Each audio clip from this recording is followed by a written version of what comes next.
todos, bem-vindos ao canal Luz ou Mais. O meu nome é Mário Bastos e hoje estamos aqui para mais um programa do Caminhos para a Vida com um tema que é o Halloween. E para falar sobre o Halloween temos connosco o Padre Simão.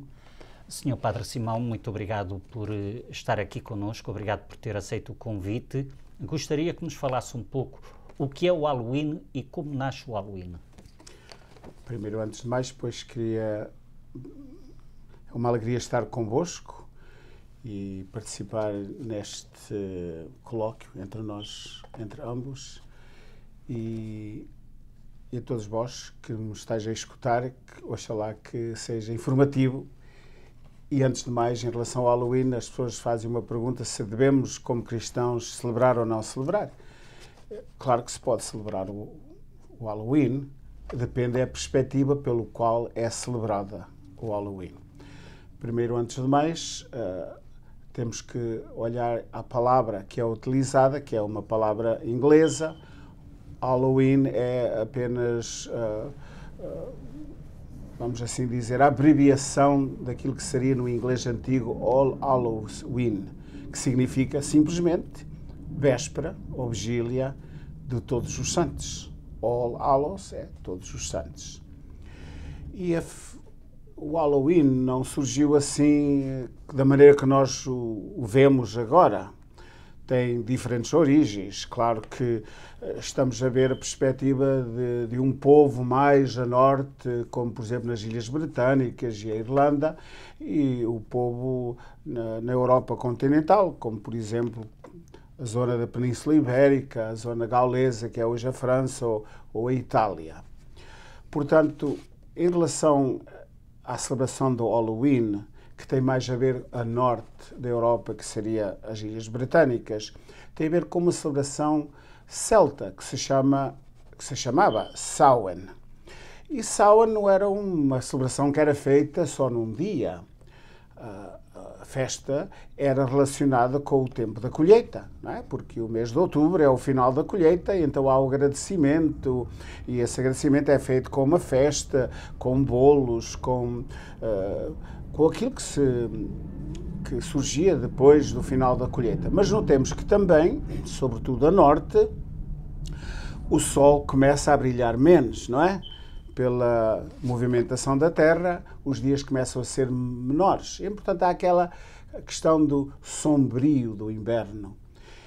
E então o povo também via que naquela transição era como se as portas, ou os portões entre o mundo do homem e o mundo dos espíritos estivesse aberto. E então faziam-se festivais em relação a evitar, por exemplo, os espíritos que viessem, que fossem de situação maléfica ou não fossem.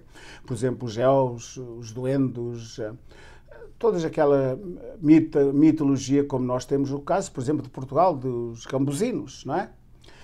E, portanto, o povo fazia estas celebrações, como eu disse, no final. Estamos também a falar de momentos onde o cristianismo ainda não entrou nesses locais.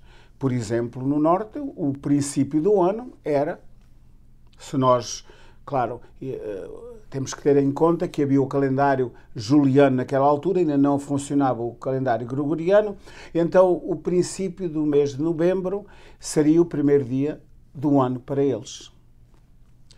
Claro que a questão da celebração em relação aos santos, porque Halloween é a vigília de Todos os Santos, a Igreja tinha diferentes momentos de celebrar santos. Mas os santos que eram celebrados realmente como memória eram nos mártires.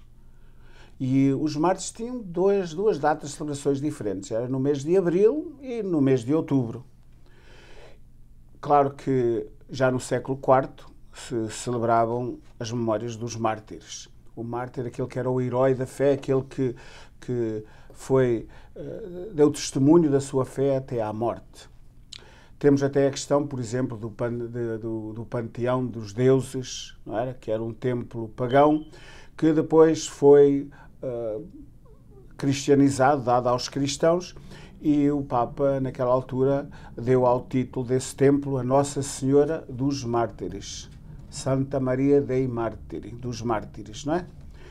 Claro que com o tempo não só se foi recordando a memória dos mártires, mas aqueles que eram heróis na fé, os santos confessores.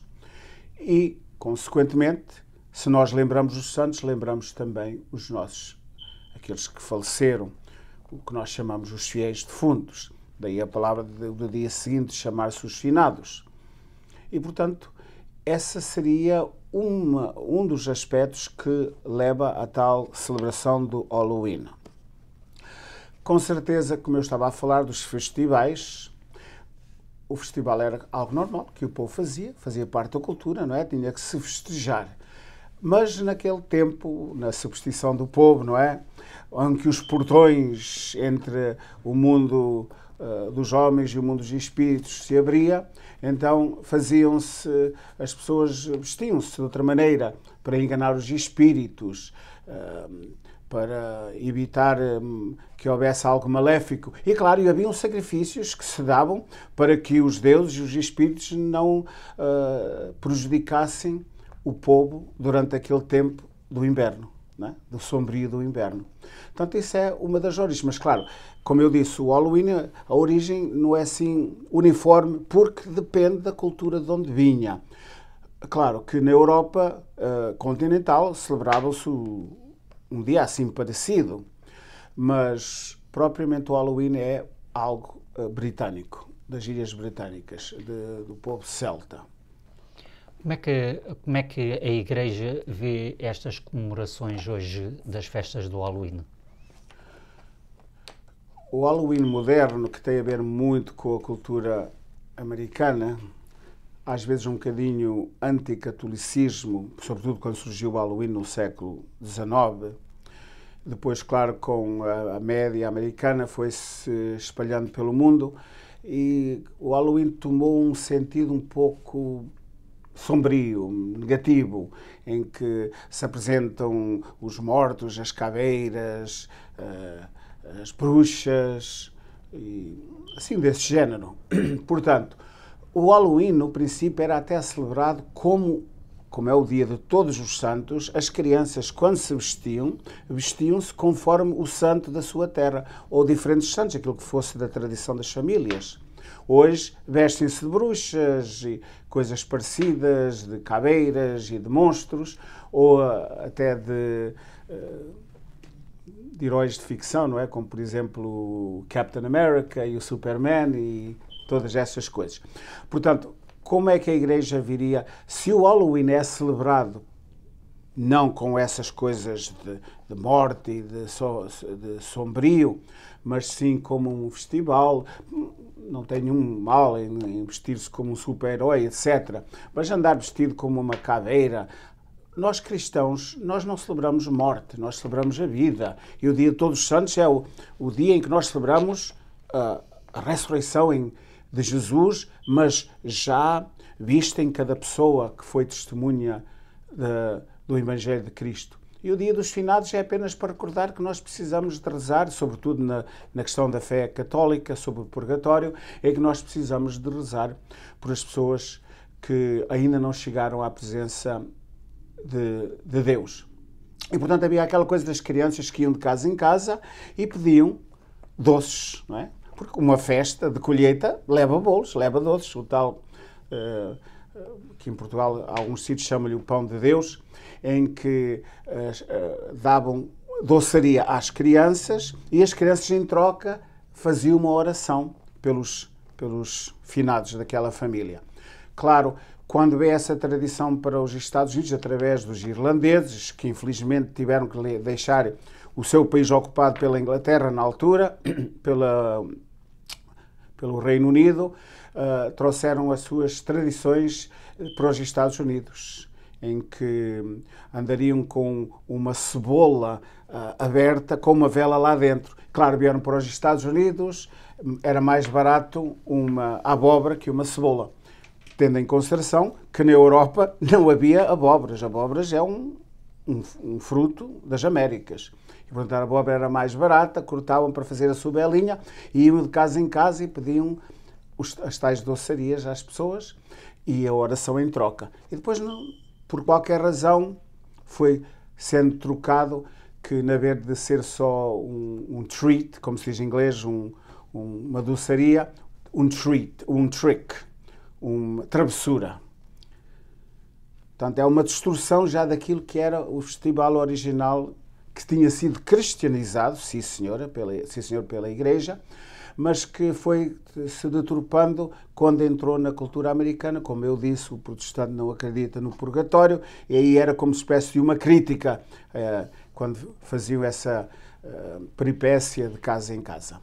Portanto, celebrar o Halloween, como eu disse, nós, como cristãos, devíamos celebrar o Halloween vestindo-nos santos, sendo testemunhas lá na rua, buscando a doçaria, mas vestido como um santo favorito, não como uma caveira ou um demónio.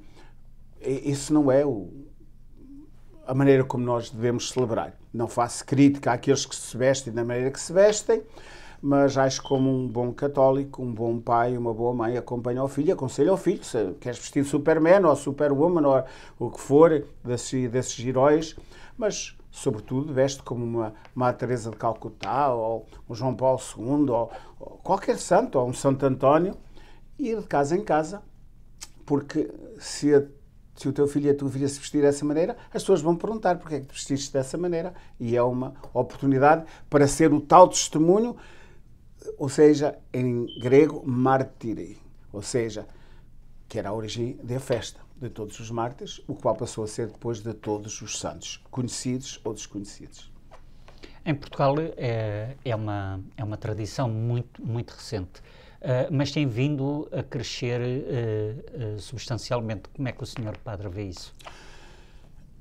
O Halloween, como se tornou um pouco muito comercializado, e aliás espera-se este ano fazerem milhões de dólares em vendas de doçaria, é um negócio, faz parte da vida do ser humano, não é?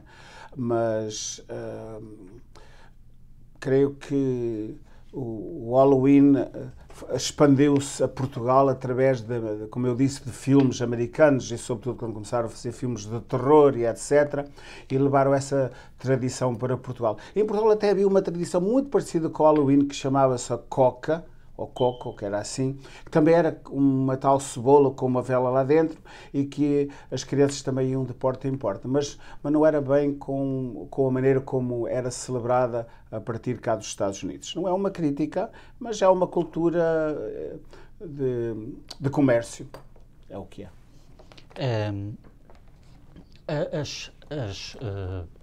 As creches em Portugal geralmente saem, e aqui nos Estados Unidos igual, saem com as crianças, e as escolas saem com as crianças vestidas para o Halloween. Tem alguma coisa a dizer sobre isso? Bem, como eu disse, a Igreja não é contra o Halloween ou da maneira que as pessoas se vestem, não é? Mas eu acho que uma instituição de educação, acho que primeiro devia olhar para aquilo que os pais acreditam, não é?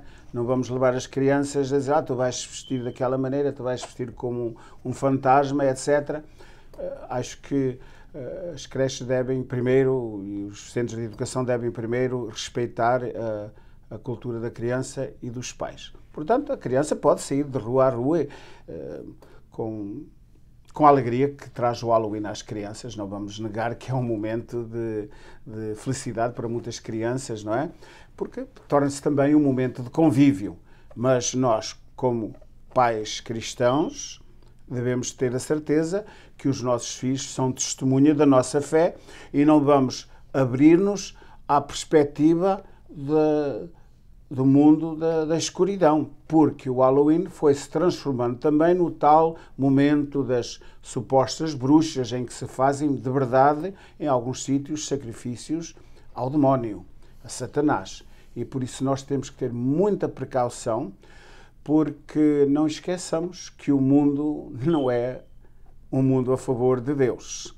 Infelizmente, todas as tradições que existem da Igreja, começando com o Natal e até mesmo a Páscoa, mas mais o Natal, às vezes vão se deturpando, porque, infelizmente, o coração do ser humano às vezes deturpa a realidade daquilo que é a nossa fé. E, portanto, como pais, Claro, e celebrar o Halloween com as vossas crianças. Como eu disse, é um momento de alegria para eles, estar ali naquele convívio, na rua. E até acho muito bem que o governo dos Estados Unidos tenha passado a mudança de hora para a semana seguinte, não é? Ou para o momento seguinte, para haver mais um bocadinho de sol para as crianças festejar a festa. Portanto, ir festejar o Halloween, mas festejá-lo com o sentido cristão do qual ele tem origem. O Sr. Padre falou há pouco algo sobre esta pergunta que eu queria que reforçasse, que então o Halloween pode ser também um meio de evangelização. Com certeza. Aliás, como eu disse, o Halloween foi uma forma em qual a Igreja cristianizou um festival pagão, não é? Deu-lhe um sentido cristão. E, portanto, não deixemos que o Halloween seja levado pela cultura da morte, a cultura da destruição. Vamos olhar para aquilo que originalmente significa a própria palavra Halloween, que eles não conseguiram mudar o nome, porque mudar o nome mudava todo o sentido do que é a celebração do Halloween. Não esqueçamos, o Halloween é a vigília de todos os santos. E então, nós que somos santos em formação, não é? Devemos levar a nossa fé através dos costumes, não é? Dos vestidos, da roupa que nós usamos no Halloween. Como eu disse, alguém que queira vestir-se de princesa, com certeza, mas nós portugueses, queres ser uma princesa, vai e leva pão e rosas no teu manto. Pronto, já está, ali uma princesa a dar-me, que alguém lhe vai perguntar, quem és tu? Eu sou a princesa Santa Isabel, que dava o pão aos pobres. Então, a importância de realmente, quando se veste uma criança, tentar-lhe fazer o sentido, o significado daquela veste que ela leva. Daquela veste que ela leva, para ela saber depois. Até para ela conhecer a história. Exato, exatamente. Exato. Senhor Padre, gostaria de deixar alguma mensagem para lá para casa? Eu sei que há muitas perspectivas, e eu respeito todas elas em relação ao Halloween. Há alguns que não celebram o Halloween pela questão de que tem tomado nos últimos anos. Sobretudo a parte sombria e sobretudo, como se estivesse a celebrar o Dia dos Mortos. Por exemplo, está-me a lembrar a questão, um caso, por exemplo, do México, em que tem aquela celebração do tal Dia de los Muertos. E o que é interessante é que essa festa não existia no México. Isso foi uma coisa inventada quando fizeram um filme do James Bond, em que tiveram lá aquela gente vestida como caveiras e não sei quantos, e depois, claro, os senhores lá políticos acharam que aquilo era uma boa maneira de fazer comércio, então vamos fazer Dia de los Muertos. Mas nem com um povo que teve uma origem tão difícil como os mexicanos, que vieram dos aztecas, que sacrificavam seres humanos. E apareceu a Nossa Senhora lá para ajudar na evangelização dos cristãos, e eles deixaram aquilo que era a cultura da morte para ser a cultura da vida. E, portanto, claro, se não celebras o Halloween porque achas que é o momento de celebração da cultura da morte, então, se o teu coração dita que não celebres, e tens não só o direito de o não celebrar, não é? Como também pensar que não queres participar de uma coisa desse conteúdo da celebração da morte. Mas, como um católico, nós somos chamados, com a ação do Espírito Santo na nossa vida, a evangelizar a nossa cultura. Então, se o Halloween se está transformando numa cultura da morte, nós não vamos deixar que prevaleça. E nós, como cristãos, devemos sair à rua e manifestar a nossa fé. Então, na vez de se vestir como uma bruxa ou como uma caveira, veste como uma figura de um santo ou de um anjo, ou então, se ainda mais, aqueles que acreditam no combate contra o mal, então põe o teu filho e a tua filha vestida como um São Miguel Arcanjo ali com a espada na mão para combater o mal. Festeja o Halloween, mas festeja no sentido de cristão, de que nós celebramos o dia de todos os santos, conhecidos ou desconhecidos. E o santo que deve estar incluído nesse calendário és tu, meu querido irmão e minha irmã. Nós somos chamados todos a ser santos e testemunhas do amor de Deus. E o Halloween, por mais negativo que se possa tornar, nós podemos torná-lo, transformá-lo numa oportunidade para transmitir o Evangelho de Cristo. Amém. Senhor Padre, muito obrigado por essas palavras sábias. Penso que a todos ficamos muito mais enriquecidos com esta sua explicação, com este seu esclarecimento. Obrigado mais uma vez por ter aceito o convite para estar aqui connosco. Com muita alegria. E a todos vós que nos acompanham, obrigado por estarem connosco e penso que a mensagem foi bastante esclarecedora. Entretanto, podem deixar os vossos comentários também e acompanhar o canal Luz ou Mais no Facebook, no YouTube, em canalluzomais.com, também o website. E até um próximo programa do Caminhos para a Vida. Bem-aja.